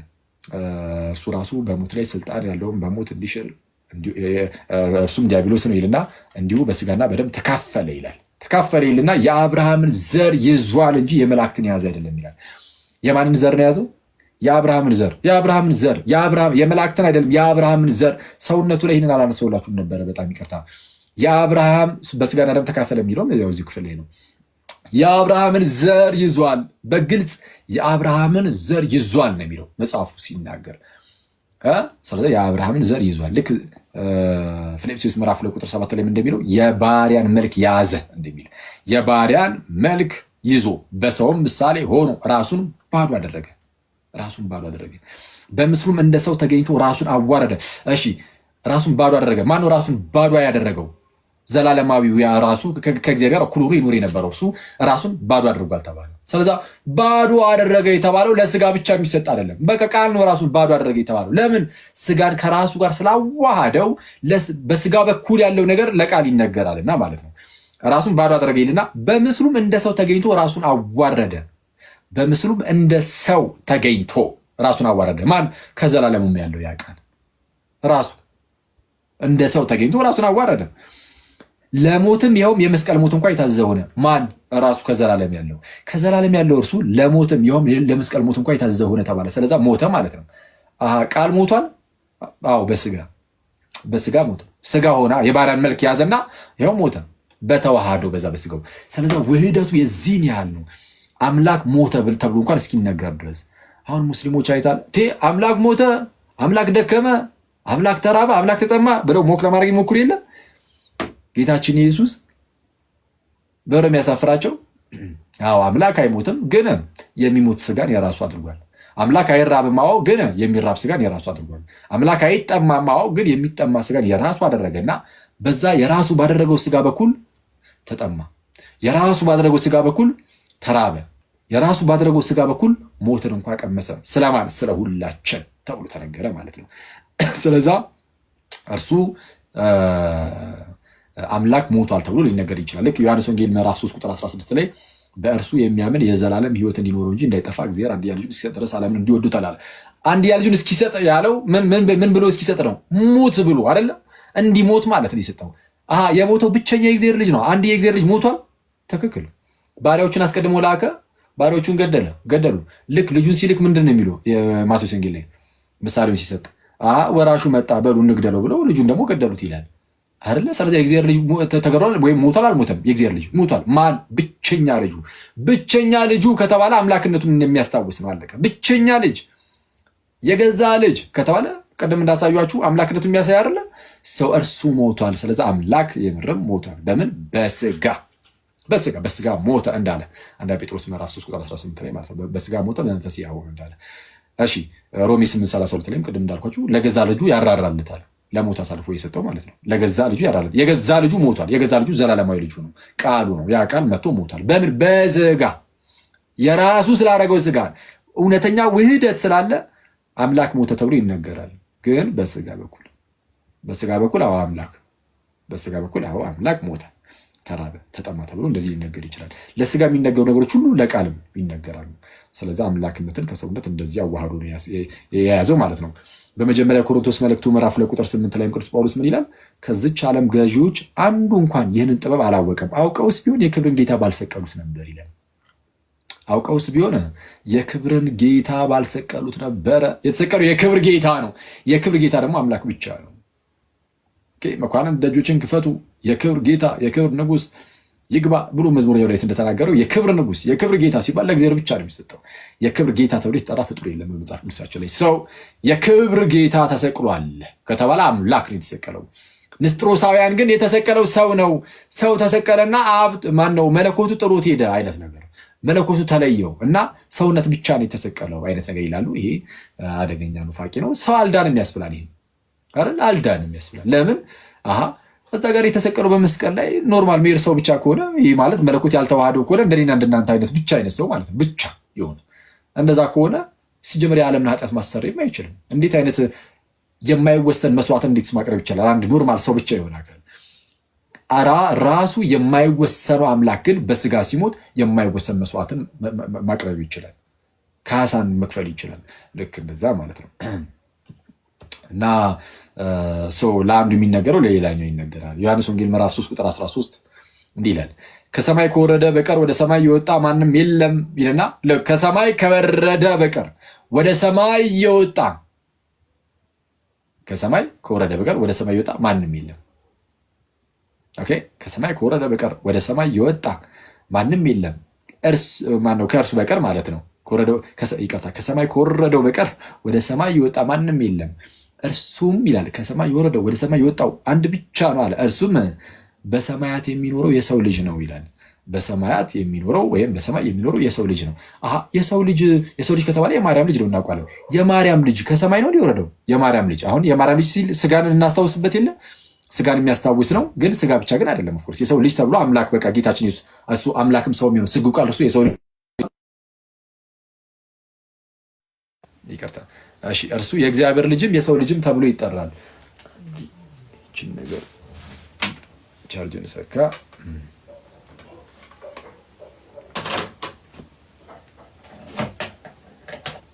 ኦኬ፣ ፊት ለፊት ላይ የምታዩት ያ ስግው ቃል አምላክም ሰው የሚሆነውን ክርስቶስ ኢየሱስን እርሱን የሰው ልጅ ተብሎ ሊጠራ ይችላል፣ የእግዚአብሔር ልጅ ተብሎ ሊጠራ ይችላል። እና ምንድነው የሰው ልጅ አለውና ከሰማይ ከወረደው በቀር ወደ ሰማይ የወጣ ማንም የለም፣ እርሱም በሰማይ የሚኖረው የሰው ልጅ ነው አለ። ስለዛ ከሰማይ የወረደው የሰው ልጅ ነው፣ ወደ ሰማይ የሚወጣው የሰው ልጅ ነው፣ በሰማይ የሚኖር ነው አለ። ስለዚህ የሰው ልጅ አሁን ከሰማይ ወርዷል አልወረደም? ከሰማይ ወረደ የሚባለው ቃል ነው። ቃል ከሰማይ ወረደ ዘንድ ስጋ ሆነ፣ ወደ ሰማይ ወጣ፣ ስጋ በቃል ገንዘብ ወደ ላይ ወጣ። አሁን ቃል ወረደ ሲባል እንደዚህ ሆነ የቦታ ወሰን ኑሮት እንደዚህ ዱብ ያለ አይደለም። ልክ ምድር ላይ ያለ ስጋን የራሱ አድርጓልና ከሰማይ ወረደ ተብሎ የሚነገረው ስጋን ምድራዊ የሆነ ስጋን የራሱ ስላደረገ ነው። ወደ ሰማይ ወጣ የሚባለውም ሰማያዊ የሆነውን ያንን መለኮትን ወይም ቃልን ስጋ የራሱ ስላደረገ ከስጋ አንጻር የሚነገር ነው። ሰው ከሰማይ ከወረደው በቀር ተብሎ ሲነገር ከቃልነት አንጻር እንጂ ከስጋ አንጻር የሚነገር አይደለም። ግን የሰው ልጅ ነው ተብሎ ግን ተነግሮለታል። ምንድነው በአጭሩ ለቃል የሚነገረው ለስጋ የሚነገረው ለቃል ስለሚነገር እንደዚህ ነገሮች መጽሐፍ ቅዱሳችን ላይ በጣም በስፋት ልናይ እንችላለን። አንድ ጥቅስ ብቻ ልጨምርላችሁና እንጨርስ። እዛው ዮሐንስ ወንጌል ምዕራፍ 6 ቁጥር 62 ላይ እንግዲህ የሰው ልጅ አስቀድሞ ወደ ነበረበት ሲወጣ ብታዩ እንዴት ይሆናል ይላል። እንግዲህ የሰው ልጅ አስቀድሞ ወደ ነበረበት ሲወጣ ብታዩ ኦኬ ወዴት? ወደ ሰማይ እና አስቀድሞ ወደ ነበረበት ሲወጣ ብታዩ ማን ነው ግን የተባለው? የሰው ልጅ አስቀድሞ የት ነበረ? የሰው ልጅ ሲባል ስለ ማርያም ልጅ ነው እየተወራ ያለው። አሁን የሚነጣጠል ከሆነ የማርያም ልጅ የምርም የእግዚአብሔር ልጅ ካልሆነ የማርያም ልጅ በቃ ምንም ሰማይ አልነበረም ያስብላል።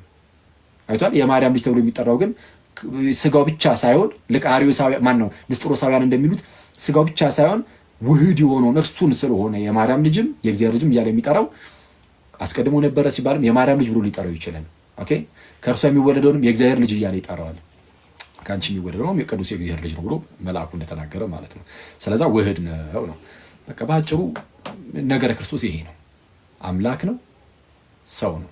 አምላክነትና ሰውነት ተዋህዶ ግን አንድ ጌታ ነው። በቃ ይሄ ነው ነገረ ክርስቶስ ይሄ ነው። ግን እዚህ ላይ አንዳንድ የተለያዩ ጥያቄዎች ይነሳሉ። ለምሳሌ ክርስቶስ ያው እንደምታውቁት አምላክ ሰው ሆነ። ሰው ከሆነ በኋላ ስለ ሁላችን ሞተልን። እስላሞች ኢየሱስ አልሞተም ይላሉ። ቁርአናቸው ኢሳ አልሞተም፣ አልሰቀሉትም፣ አልገደሉትም፣ እንደውም ሰቀል ነው ገደል ነው የሚሉትን ረገም ናቸው ይላል። ግን ለእነርሱ ተመሰለባቸው ይላል። እንደው የሞተ የተሰቀለ መሰላቸው እንጂ አልገደሉትም፣ ተመሰለባቸው የሚል ነገር ስላለ እንደው እና አንዳንዶቹ ሲያብራሩት በመልኩ ያብራሩታል። ኢየሱስን የሚመስል ፊት ለአንዳቸው ሰጠና፣ ለምሳሌ ወይ ለይሁዳ ሊሆን ይችላል፣ ወይ ደግሞ ለቀሪናው ስምዖን ሊሆን ይችላል። ለአንዳቸው የኢየሱስን መልክ ሰጣቸውና ከዛ በኋላ እንዲሰቀል አደረገ።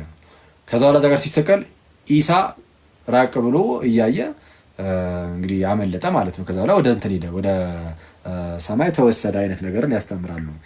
ይሄ ኑፋቄ ይባላል። በአጭሩ አደገኛ ኑፋቄ ነው፣ ምንፍቅና ነው። አሁን ቆይ አንድ ይቅርታ፣ ኢሳ ከሆነ አያገባንም። ስለ ኢሳ የኛ ጉዳያችን አይደለም። ኢሳን አናውቀውም።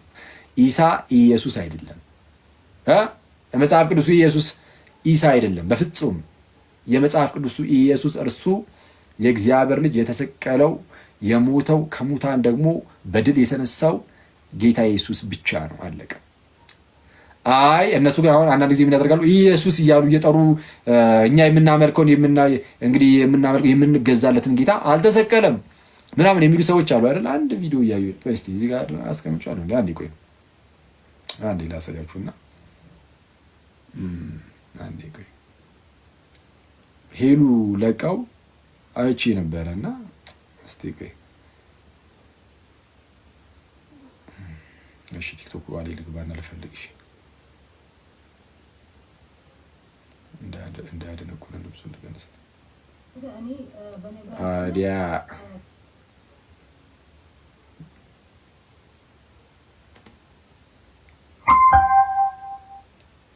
ታላችሁ ጋይስ አይደል ማለት ታውቃታላችሁ ሳይሆን የማታውቃት ሰዎች አዳዲስ ሰዎች መምጣት ጀመራችሁ እንዴ? ሄሉ የምትባል ልጅ አለች በጣም የተወደደች እህት በጣም እሺ ኢየሱስን አልመቱትም፣ አልቀጠቀጡትም። እሺ ያው ኢየሱስን አልመቱትም፣ አልቀጠቀጡትም፣ ኢየሱስን አልመቱትም፣ አልቀጠቀጡትም፣ አልገደሉትም። በቁርአን አስተምሩ ወማ ቀተሉሁ ወማ ሰለቡሁ አበደን። በጌታቸው ላይ አላህን ትተው ፍጡርን አያመልኩም። አበደን ኢየሱስን አያመልኩም። አበደን። እሺ ኢየሱስን አልመቱትም፣ አልቀጠቀጡትም፣ አልገደሉትም። በቁርአን አስተምሩ እሺ በቁርአን አስተምሩ። አያችሁ ማን ያለችው? ኢሳን ሳይሆን ኢየሱስን ያለችው። ሰው ኢየሱስን ካለች ያው እኛ የምንጠራው መሆኑ ነው። ስለዚህ ቁርአን ምን አለ የኛ ጉዳያችን አይደለም ማለት ነው። ቁርአን አልሰቀሉትም አለ አልገደሉትም አለ ምናምን ነው። ቁርአን ስላለ አይደለም። ኑፋቂ ይባላል። ይሄ ምንፍቅና ነው ማለት ኢየሱስን የኛን ጌታ ኢየሱስን የመጽሐፍ ቅዱሱን ኢየሱስን ከሆነ እየተወራ ያለው የመጽሐፍ ቅዱሱ ኢየሱስ የተሰቀለ ነው። ቅዱስ ጳውሎስ ምን አለ? በመጀመሪያ ቆሮንቶስ መልእክቱ ምዕራፍ 1 ላይ አይሁድ ምልክትን ይሻሉ፣ የግሪክ ሰዎችም ጥበብን ይሻሉ፣ እኛ ግን የተሰቀለውን ክርስቶስን እንሰብካለን ነው የሚለው። ስለዚህ ክርስቶስ የተሰቀለ ነው። እኛ በዚህ መልኩ ላቅርብላችሁ። ሙሐመድ ጌታችን ኢየሱስ ክርስቶስ ከተሰቀለ ከ600 ዓመት በኋላ መጥቶ አልሰቀሉትም አልገደሉትም የሚል ትምህርትን ይዞ መጣ። ጳውሎስ ግን ቀደም ብሎ ከ600 ዓመት በፊት ለሙሐመድ ይመልስለታል። ምን ብሎ? መቼም አይሁድ ምልክትን ይሻሉ፣ የግሪክ ሰዎችም ጥበብን ይፈልጋሉ፣ እኛስ የተሰቀለውን ክርስቶስ ኢየሱስን እንሰብካለን ብሎ ይመልስለታል ማለት ነው። ስለዛ ክርስቶስ እርሱ የተሰቀለ የሞተ ሞቱ ደግሞ ያልቀረ የተነሳ ጌታ ነው። ስለዛ ክርስቶስ እንግዲህ እንደተሰቀለው እኔ ያው በመጽሐፍ ቅዱስ ብቻ አይደለም በታሪክ ውስጥም ሁሉ የታመነ ነው። በታሪክ ውስጥም ሁሉ ጌታችን ኢየሱስ መሰቀሉን በታሪክ ሳይቀር ይታመናል ማለት የታሪክ ምሁራንም ሳይቀሩ የታሪኩ አለ። ስለዛ ከታሪክ አንፃር በጴንጤናዊ በጲላጦስ ዘመን እንደተሰቀለ በቃ የዘርፉ ኤክስፐርቶች ሁሉ የሚያምኑት ነገር ነው። አስባል ከ600 ዓመት በኋላ መጡ የሆነ ነገር ሲቀር አክቹአሊ ከ600 ዓመት በኋላ በሃይማኖት ደረጃ እንደዚህ ቀጥሎ መጣ እንጂ አሁንም ድረስ ከዛ በፊት መናፍቃን ክደውት ያውቃሉ። ይህንን ትምህርት የክርስቶስን መሰቀል መናፍቃን ክደውት ያውቃሉ። በይዜ ይህ ትምህርት በቀጥታ በእስልምና አይደለም የሚጀምረው፣ ቀጥታ በእስልምና አይደለም። እስልምናው ቀጥታ ራሱ የጀመረው ሳይሆን ከእርሱ ቀደም ያሉ መናፍቃን አስተምረውት ነበር። ምን አይነት ትምህርት ነው? እነ ባሲሊዴስ ምን አይነት ትምህርትን ያስተምሩ ነበረ ማለት እነዚህ ኖስቲክ መናፍቃን አሉ ማለት የዶሴቲዝም የሚባል እምነት አለ። የፋንታዝም እምነት ነው ብያቸዋለሁ። ኢየሱስ ፋንተም ነው ማለት የሆነ ኢሉዥን አይነት ነገር እንጂ ስጋው እንደኛ ሪል ስጋ የሚራብ የሚጠማው አይደለም። በቃ የሆነ እንደው ዝም ብሎ መስሎ የመታየት ነገር ነው። ስለዛ ክርስቶስ የምርም አልተራብም፣ የምርም አልተጠማም፣ የምርም አልደከምም፣ የምርም አልታመመም። ሲመታ አላመመውም፣ ምንም ህመም አይሰማውም። እንደውም ጭራሹን አልሞተም አልተሰቀለም ይላሉ። ስለዛ ምን ይላሉ? የቀሪናው ስምዖን ጌታችን መስቀል ተሸክሞ እንትን ያለው ማለት ነው ያገዙ ሰውዬ ያሸከሙት ሰውዬ እርሱ የኢየሱስን መልክ ወሰደ፣ ከዛ በኋላ ተሰቀለ። ኢየሱስ ግን ደግሞ የቀሪናውን ስምዖን መልክ ያዘና ከሩቁን እያያቸው ይስቅባቸው ነበረ የሚል ተረት በፊት ላይ ነበረ። በሰዓቱ እነ ቅዱስ ኢራኔስ ስለነበሩ እነ ቅዱስ ኢራኔስ ገርፎ ያባረሩት ምንፍቅና ነው። ይሄኛው ምንፍቅና ግን እነሱ እንደዚህ አይነት ምንፍቅናን ያስተማሩት ክርስቶስ እውነተኛ ስጋ የለውም ስራ ነው እንዴት ሊሰቀል ይችላል የሚል ነገር ላይ ስለደረሱ ነው። ስጋን ደግሞ ይጠላሉ ኖስቲኮች እንደምታውቁት እና በዛ ምክንያት አይ ስጋ እንደዚህ አይነት ስጋ የለውም አሉና አልተሰቀለም። የቀሪናው ስምዖን ነው የተሰቀሉ። ተመሰለባቸው። አልሰቀሉትም አልገደሉትም፣ ግን ለእነርሱ ተመሰለባቸው። የቀሪናው ስምዖንን ፊት እሱ ላይ አደረገ። ማነው? የክርስቶስ ላይ ማለት የክርስቶስን መልክ ደግሞ የቀሪናው ስምዖን ላይ ያደረገና ከዛ በኋላ የቀሪናው ስምዖን ሲሰቀል ኢየሱስ ደግሞ ራቅ ብሎ በቀሪናው ስምዖን መልኩ ነው ይስቅባቸው ነበር የሚል ተረት አለ። እንዲህ ያለ ተረት አለ። በኋላ ላይ እስልምናው ደግሞ አልሰቀሉትም አልገደሉትም ይላል። አልሰቀሉትም አልገደሉትም ሲል የራሱን ኢሳት ከሆነ መብታቸው ነው። የእኛን ኢየሱስን ከሆነ ግን ነው እንላለን። የጌታችን ጉዳይ ላይ ግን አልሰቀሉትም የሚል ካለ ይህ ክህደት ነው። ክርስቶስ ኢየሱስ የምርም ተሰቅሏል። እሺ፣ ሌላ ከምልጃ ጋር ተያይዞ ደግሞ ወደ ፕሮቴስታንቱ ደግሞ እንምጣና እሺ፣ በእኛና በፕሮቴስታንቶች መካከል ያለው ትልቁ ልዩነት የእኛ ኢየሱስ ፈራጅ ነው፣ የእነሱ ኢየሱስ አማላጅ ነው የሚባል ነገር አለ። እዚህ ላይ ትንሽ ነገር ለማለት ያህል ፕሮቴስታንቶች በአንድ ወቅት ላይ በምን መልኩ ያስረዳሉ? የክርስቶስን ምልጃ ሲያስረዱ ኢየሱስ ክርስቶስ ነው አማላጅ እንጂ ቅዱሳን አይደሉም ይላሉ። የሚማልዱት ቅዱሳን አይደሉም፣ የሚማልዱ ኢየሱስ ነው ብለው ይናገሩና ይህንን ነገር ሲናገሩ ቀጥታ ኦፍኮርስ ልንረዳ የምንችለው በምን መልኩ ነው? የሚማልዱት ቅዱሳን ሳይሆኑ ካለ ቅዱሳን ይማልዳሉ ማለት እንግዲህ ልመና ነው፣ ሌላ ምንም ነገር የላቸውም። መለመን ነው አይደለ? መለመን ነው። የሚለምኑት ቅዱሳን አይደሉም እያሉ ነው። የሚማልዱት ቅዱሳን አይደሉም ካሉ የሚለምኑት ኢየሱስ አይደሉም፣ ይቅርታ፣ የሚለምኑት ቅዱሳን አይደሉም እያሉ ነው። የሚማልዱት መልጃን የሚያቀርቡት ቅዱሳን አይደሉም ኢየሱስ ነው እንጂ ሲሉ የሚለምኑት ቅዱሳን አይደሉም እያሉ ነው። ማን ነው እንጂ? ኢየሱስ ነው እንጂ። ስለዚህ ኢየሱስን አውርደው እንደዚህ የልመና ነገር ላይ ብቻ የሚያስቀምጡት አይነት ከሆነ እንደዛ ከሆነ አዎ ይሄ ትልቁ መለያችን ሊሆን ይችላል። ምክንያቱም ይሄ ክርስቶስ ኢየሱስን የቅዱሳን ተርታ ዝም ብሎ የሰዎች ተርታ ላይ የነ እስጢፋኖስ ተርታ ላይ የቅድስት ድንግልና የሌሎች ቅዱሳን ምናምን ተርታ ላይ የማውረድ ከሆነ እሱ አደገኛ ነው። ግን አሁን ላይ ግን በተለያዩ ዲስከሽኖች ውስጥ ለማየት እንደሞከር ነው ከአንዳንድ ሊቃውንቶቻቸው መጽሐፍት ላይም ለማየት እንደሚሞከረው ምን አይነት ነገርን መናገር ጀምሯል። በተለይ አሁን ደግሞ አይ ክርስቶስ ይማልዳል ስንል አሁንም እየማለደ ይኖራል ማለታችን በፍጹም አይደለም። ታዲያ ምንድነው ሲባሉ እንግዲህ ሁሉንም ላይወክል ይችላል ይሄ ነገር። ይሄንን የማይወክላችሁ ፕሮቴስታንቶች ይቅርታ ተውት እናንተ። ግን ይሄኛው አሁን የምናገረው ግን የሚናገሩ ፕሮቴስታንቶች ስላጋጠሙ ማለት ነው በግልጽ ምን ይላሉ? አንዴ በመስቀል ላይ ስለ ሁላችን ቤዛ ሆኗል እና በምድር ላይ ሳለ ስለ ሁላችን ምልጃን አቅርቧል። አንዴ የሰራው ስራ በቃ አለቀ። ከዛ በኋላ ፈጽሞ ጨርሶታል፣ በአባቱ ቀኝ ተቀምጧል። አሁን ድጋሚ የሚሰራው ምናምን ነገር እንደዛ ኑሮ አይደለም። ግን አንዴ የሰራው ስራ ግን ለዘላለም ደግሞ ጸንቶ ይኖራል። እሱን ለማሳየት ነው የሚሉ ሰዎች አሉ። ይሄ የኛ ትምህርት ነው። ስለዚህ እኛ የምናስተምረው አስተምሮ እሱን ለማለት ነው ይሄንን ቃል የምንጠቀመው ካሉ ቡንጭ አልፋ ክርክር ውስጥ አንገባም። ትልቁ መለያችንም ይሄን ብለንም አናወራም። የቃላት አይደለም። ትልቁ ልዩነት ሀሳብ ላይ ነው። እንዴ የድህነት ትምህርት ላይ ትልቅ ልዩነት አለ። ነገረ ክርስቲያን ላይ ትልቅ ልዩነት አለ። ሚስጥራት ላይ ትልቅ ልዩነት አለ እና እሱ ላይ ትልቅ ልዩነቶች ስላሉን እዛ ላይ እንሄድበታለን ማለት ነው። የእኛኑ አስተምህሮ የሚያስተምሩ ከሆነ ማለት ነው ኢየሱስ ክርስቶስ ይማልዳል አይማልድ ምናምን የሚለው ላይ ቀጥታ እኛ ምንድን ነው የምንለው? ጌታችን ኢየሱስ በመስቀል ላይ አዎ ስለ ሁላችን ደሙን አፈሰሰ፣ ራሱን መስዋዕት አድርጎ አቀረበ፣ በእርሱ በኩል ሁላችን እንቀደስ ዘንድ እና ሊቀ ካህናት እንደመሆኑ ምልጃን አቀረበ። ትክክል ማልዷል፣ አብን ማለደው። ይህንን እንዲህ ብለን እናገራለን። ምንድነው በምድር ላይ ያለ ማለት ነው።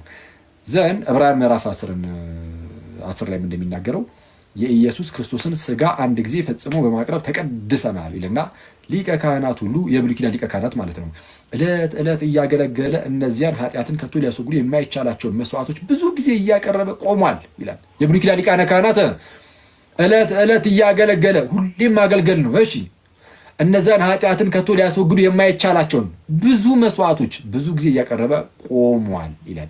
እያቀረበ ምን ብሏል? ተቀምጧል ሳይሆን ቆሟል። ሁሌም ማቅረብ ነው። ስለዚህ ሁሌም መቆም ነው ለአገልግሎት ማለት ነው።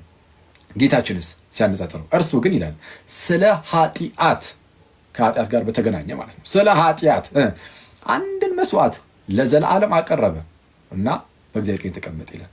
ቆመ ሳይሆን እንደነዛኞቹ እያቀረቡ መቆም ምናምን ሳይሆን ጌታችን ስለ ኃጢአት አንድን መስዋዕት ለዘላለም አቀረበ ተቀመጠ። ግን ያቀረበው ግን ለመቼ ለምን ያህል ጊዜ እንዲሆነው ለዘላለም ነው ያቀረበው። አንዴ ሲያቀርበው ለዘላለም እንዲሆን አድርጎ አቀረበው። አሁንም ኢየሱስ ይህን ነገር እያደረገ ይኖራል ነው። ልክ አይ እናንተ የምትሉት ራሱን የምናምኑ ብለው ያው በምድር ላይ ያለው አንድ የሰራት ስራ እሷ ያው ለዘላለም እንዳላችሁት እሱን ለማመልከት ነው ይማልዳል የምንለው ካሉ ምንም ችግር የለም። የቃላት ችግር ነው እንዲያለብን የቃላት ችግር አይደለም።